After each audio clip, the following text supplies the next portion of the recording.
Rich Man, Poor Man.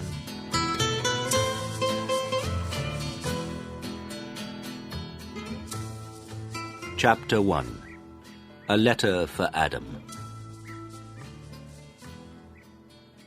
One day, a postman came to my village. The postman brought me a letter from my son, Saul. "Is your name Adam?" the postman asked. "Yes," I said. "I've got a letter for you." The postman read the envelope. "Adam of the village of Minta." "A letter for me? Who is it from?" I asked. The postman looked at the envelope again. "From Saul," he said.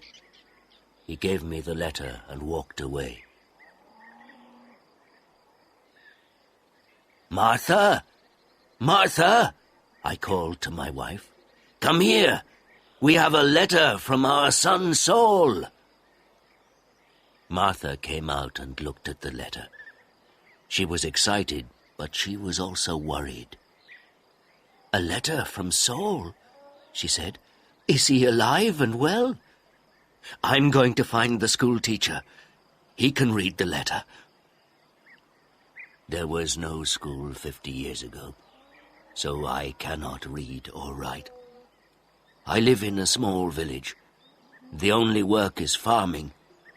My only son, Saul, left the village 2 years ago, and my 3 daughters are married. Saul is making a lot of money in a foreign country. Martha and the schoolteacher came back. A lot of other people came. Everyone wanted to hear my letter. The schoolteacher opened the envelope and read the letter. 20 Taylor Street, London E19, England, 16th of March. Dear Father, I am living in London. I have a job in a factory. The work is very hard. I often work at night, but the pay is good. I am well, and I live with people from my country. I am sending you £100 in this letter. This is for you and my mother. Love to you and mother, Saul. £100, I said to the schoolteacher. "You're wrong. It's a mistake." "No," the schoolteacher said. "I'm not wrong. It's not a mistake. Here is the money." And he gave me a piece of paper. "What is this?" I asked. "A money order," the schoolteacher said. "Go to Darpur. Take this money order to the post office in Darpur. The money order is worth £100. The post office official will give you the money." £100, I said again. Everyone laughed and said, "Adam, you are a rich man. You can buy many things for your farm and for your house. And I can buy some good food and drink in Darpur. I am going to give a party for you all," I told my friends. Martha said, "Saul is a good son."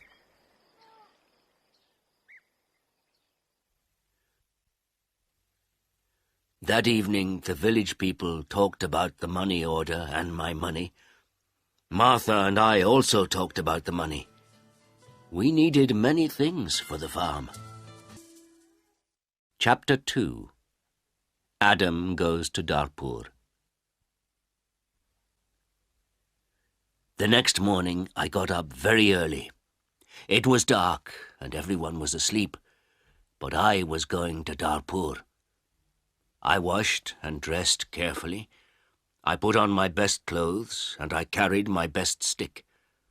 I put the money order carefully in my pocket and I said goodbye to Martha. I walked 10 miles to the main road. I sat down at the main road and ate my breakfast. I waited for the bus. I waited for 2 hours. Then the bus came and I got on.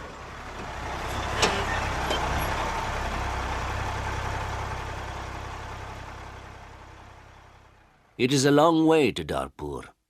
The bus takes 3 hours. I arrived in Darpur and walked to the post office immediately. I do not often go to Darpur. I only know the market and one shop. This is the shop of Rick. I buy things for my farm from Rick.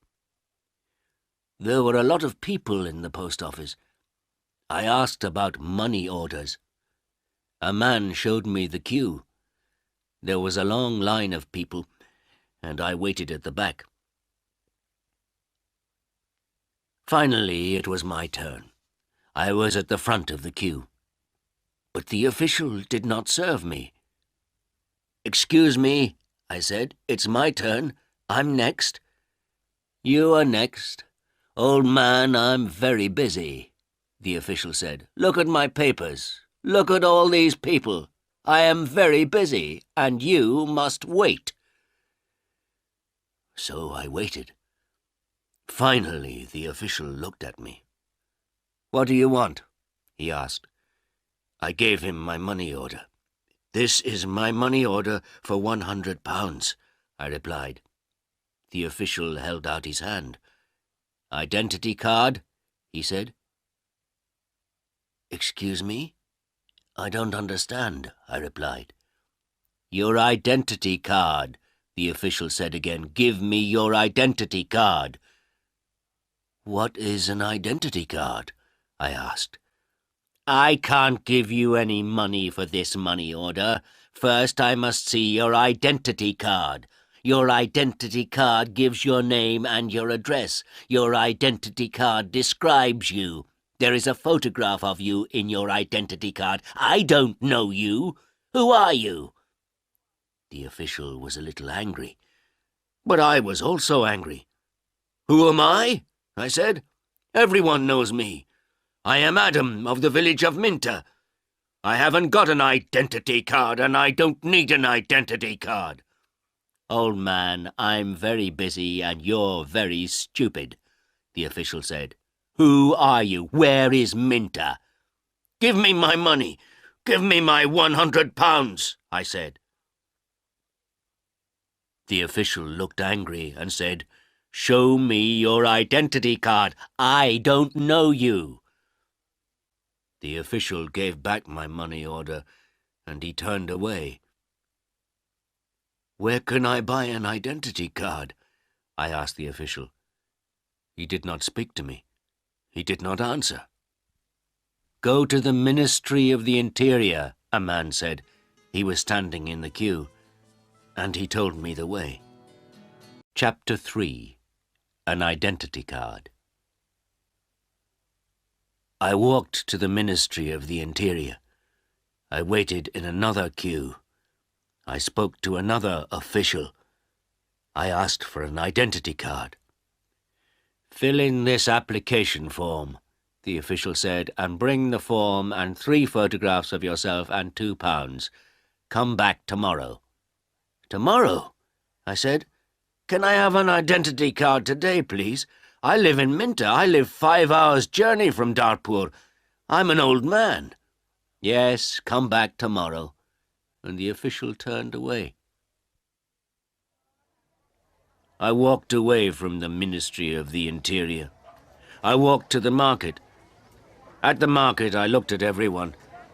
I was looking for a man from my village, but I could not find a villager.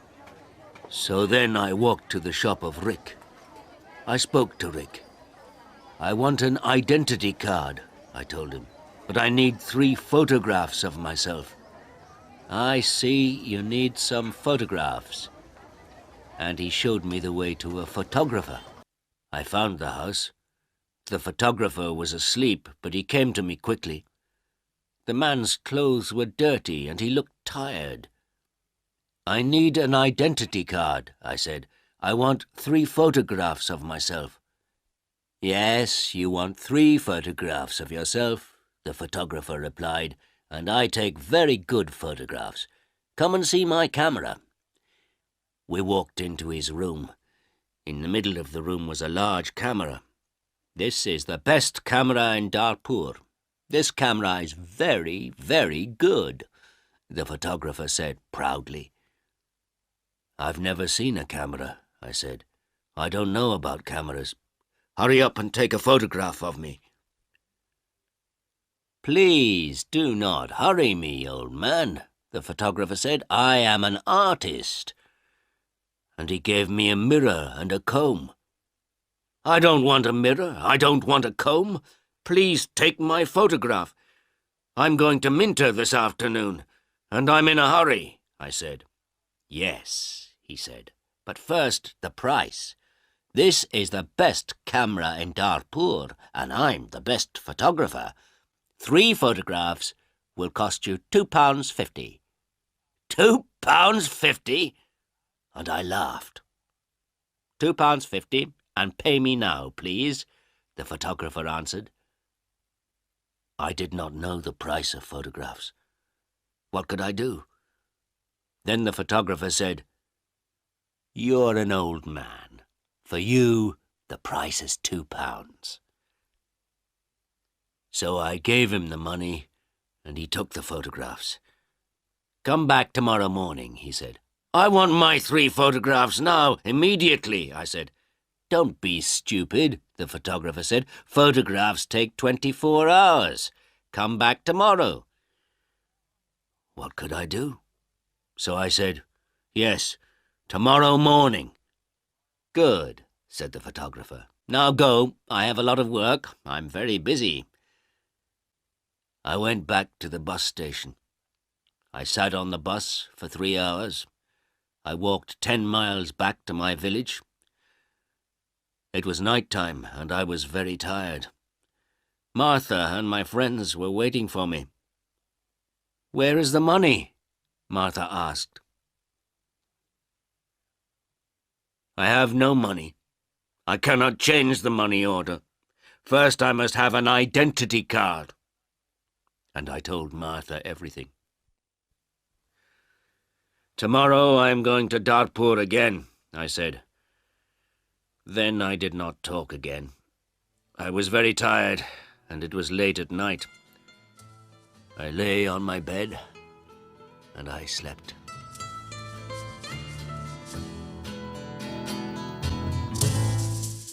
Chapter 4. No Photographs. I woke up late the next morning. The sun was already high. I did not walk to the main road and catch a bus. All the buses go to Darpur early in the morning. So I stayed at home on Wednesday. I was still very tired. I rested and talked to the villagers about the money order. I told them about the identity card and the photographer. The school teacher said, Yes, the official is correct. In a post office, you always show your identity card. The school teacher filled in my application form for an identity card. Application form for identity card. Name, Adam Jamai. Address, village of Minter. Age, 72 years. Place of birth, village of Minter. Occupation, farmer. Colour of eyes, brown. On Thursday, I travelled to Darpur again. I walked to the main road, and I caught a bus. In Darpur, I walked to the house of the photographer. I knocked on the door of the house. No one came to the door. I knocked again loudly with my stick. A woman opened the door. Who are you? What do you want? She asked. Can I have my photographs, please? I said. Your photographs? I have no photographs, the woman replied. I came here on Tuesday. Where is the photographer? I asked. He's out. He's not here. And the woman closed the door. I shouted at her.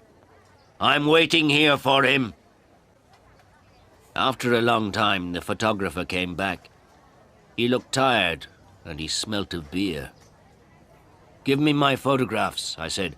I have waited a long time for you. The photographer looked at me and said, "I don't know you, old man. What photographs are you talking about?" "My 3 photographs for my identity card. I paid you £2 for them on Tuesday. Give me my photographs immediately or my money." "Your photographs? Your money? What are you talking about?" the photographer said. "Show me the paper. Show me the receipt for your money."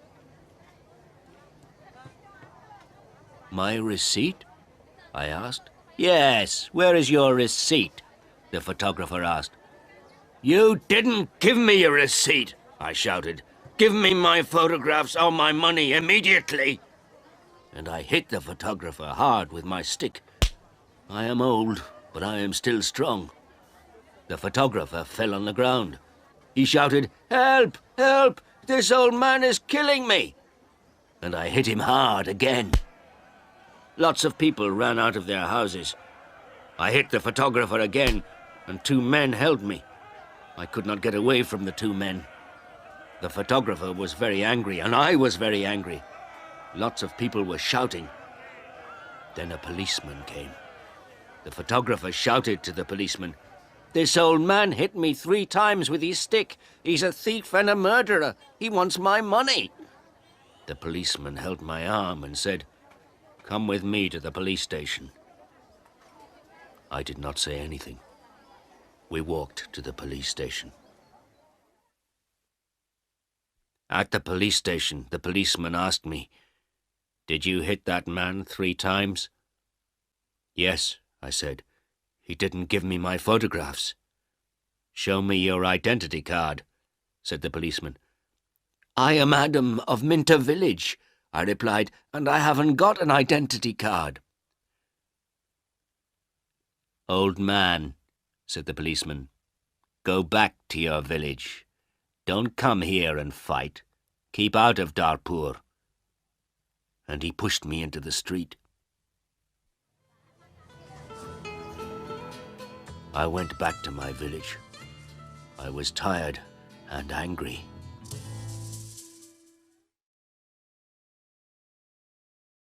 Chapter 5. Adam changes his money order. Next day I told my story to all the villagers. The villagers were angry. Martha was very unhappy. She said, "Saul is working very hard. He is sending money and we can't have the money. What are we going to do?" I did not know. Then in the evening the school teacher came to my house again. "Adam, perhaps I can help you," the school teacher said. "Here is a letter to Mr. Sheth." "Mr. Sheth?" I said. "Who is he?" "He's an important man in Darpur, and he's a friend of my wife's cousin," replied the school teacher. "This letter is to Mr. Sheth. The letter is about your money order. Perhaps he can help you." I took the letter and thanked the school teacher. So I travelled to Darpur again on Saturday for the 3rd time. After a long time I found Mr. Sheth's house. The door was opened by a tall man. "Can I see Mr. Sheth?" I asked. "And who are you?" the tall man asked. "I have a letter for Mr. Sheth," I replied. "I see. Can I have the letter, please?" And the tall man held out his hand. "The letter is here," I said, and I took the letter out of my pocket. "But I must see Mr. Sheth." "Many people want to see Mr. Sheth," the tall man told me. "He is a very busy man and a very important man. Mr. Sheth is not here at the moment, but give me your letter and Mr. Sheth will read it later." I gave the tall man the letter. Then I waited. Later, a large black car came, and a man went into the house. A long time later, the tall man opened the door again. "Come in now, please, and follow me," he said. I followed the tall man. We went into a large room with fine carpets and big chairs. Another man was in the room. He was drinking. "This is Mr. Sheth," said the tall man. I am Adam of Minter Village, I replied. Yes, I know, said Mr. Sheth. Thank you for the letter. I hope I can help you. I like to help people. Please, sit down. Mr. Sheth smiled. His clothes were new and smart. Thank you, I said. Can I see the money order, please? Mr. Sheth asked. I took the money order out of my pocket. By now, the money order was dirty and looked very old. I gave it to Mr. Sheth. This money order is for £100, I said. My son sent it from a foreign country. Mr. Sheth unfolded the money order and looked at it. You can't change this money order, he said. This money order is not worth £100. This money order is worth nothing. Worth nothing? Worthless? I asked. Then Mr. Sheth looked at the money order again. Yes, worthless. Your son does not understand about money orders. This money order is not correct for our country, Mr. Sheth said. Then he looked at the money order again and said, And this money order is also old. It is out of date. I said nothing. Mr. Sheth gave me the money order back. Then Mr. Sheth smiled and said, I am very sorry. You are an old man. You came a long way from your village. What can I give you to eat and drink? I was not hungry. But Mr. Sheth went out of the room. Then he brought me some coffee and some cakes. I drank my coffee. Old man, said Mr. Sheth, I like to help people. I am a rich man. Give me your money order. I gave my money order to Mr. Sheth. Yes, this money order is worthless, he said again. But I am going to help you. I am going to change this money order for you. I am going to give you some money. Mr. Sheth went out of the room. I felt very happy again. After a few minutes, the tall man came into the room. He gave me an envelope. This is from Mr. Sheth. You can go now, the tall man said. I went out of the house. I walked along the road to the bus station. I opened the envelope and I took out my money. I counted the money. It was £10. I thought about my only son, Saul. My son, Saul, had sent me a money order for £100. Mr. Sheth had given me £10. I felt old, and I felt poor again.